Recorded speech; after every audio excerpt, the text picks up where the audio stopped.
रात काली थी, आसमान में घने काले बादल छाए हुए थे। हवा में एक अजीब सी सन्नाटा था। दूर दूर से कभी कभी कुत्ते के भौंकने की आवाज आती थी।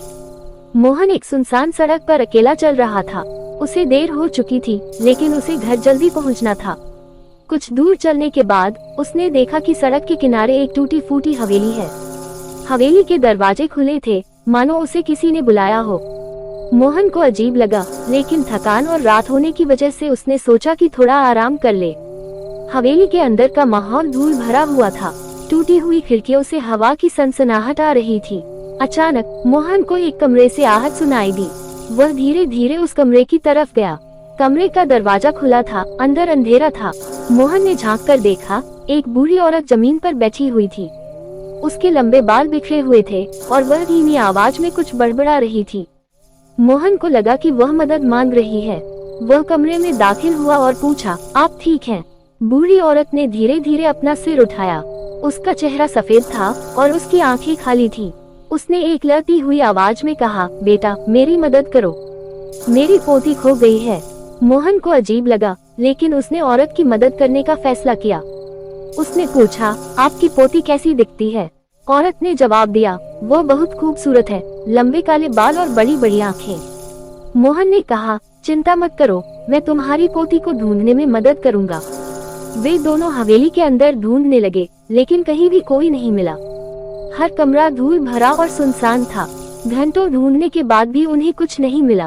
अचानक बूढ़ी औरत गायब हो गई।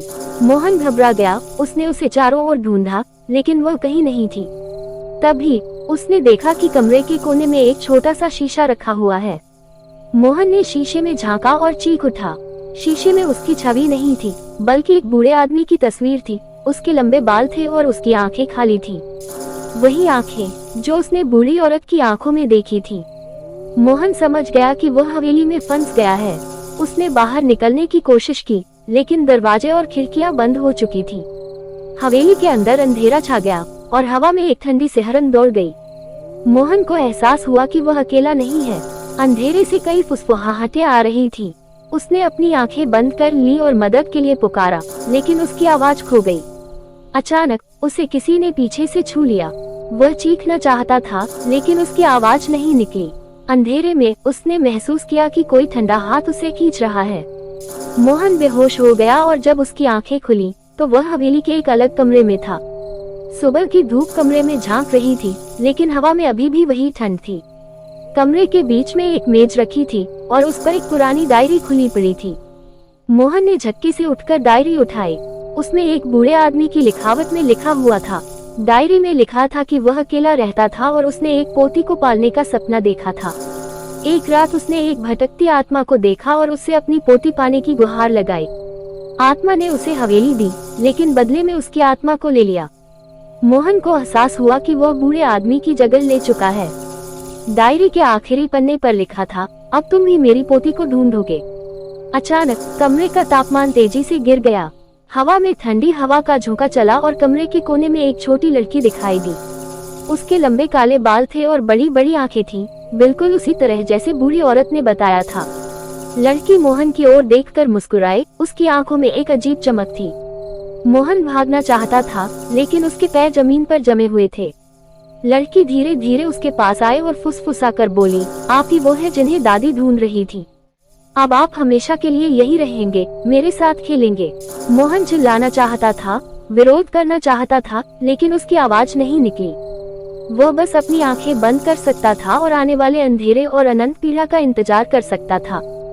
जैसे ही लड़की ने मोहन को छुआ, वह एक तेज रोशनी में अंधा हो गया। जब उसकी आंखें खुली तो वह हवेली के बाहर उसी सड़क पर खड़ा था जहां से उसने रात में प्रवेश किया था। सूरज ऊंचा था और दिन का उजाला हवा में था।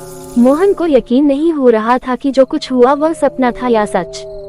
वह लड़खड़ाते हुए आगे बढ़ा, अपने दिमाग को साफ करने की कोशिश कर रहा था। अचानक उसने अपनी जेब में कुछ महसूस किया। ये डायरी थी, वही जिसे उसने हवेली में देखा था। उसने डायरी खोली और देखा कि लिखावट गायब हो चुकी है। इसके बजाय खाली पन्नों पर एक अजीब निशान था, जो किसी अज्ञात भाषा के प्रतीकों जैसा लग रहा था। डायरी का स्पर्श ठंडा था और मोहन को लगा कि उसमें कोई बुरी ताकत समाई हुई है। घबराकर उसने डायरी को जमीन पर फेंक दिया और उस पर पैर रख दिया। लेकिन जितना जोर से उसने दबाया, उतना ही जोर से डायरी उसके पैर से चिपक गई। वह उसे हटाने की जितनी कोशिश करता, डायरी उतनी ही मजबूती से चिपकती जाती। मोहन को एहसास हुआ कि वह हवेली से तो बच निकला है, लेकिन बुरी ताकतों की गिरफ्त से नहीं। डायरी उसे लगातार याद दिला रही थी कि वह अब भी उनके चंगुल में है। सहमे हुए मोहन वहां से भाग गया। वह नहीं जानता था कि उसका पीछा किया जा रहा है या नहीं, लेकिन उसे पता था कि यह सिर्फ शुरुआत है। हवेली के भयानक राज और उस रात के अनुभव उसे जीवन भर परेशान करते रहेंगे। डायरी की तरह बुराई भी अब उसके साथ हमेशा के लिए जुड़ चुकी थी।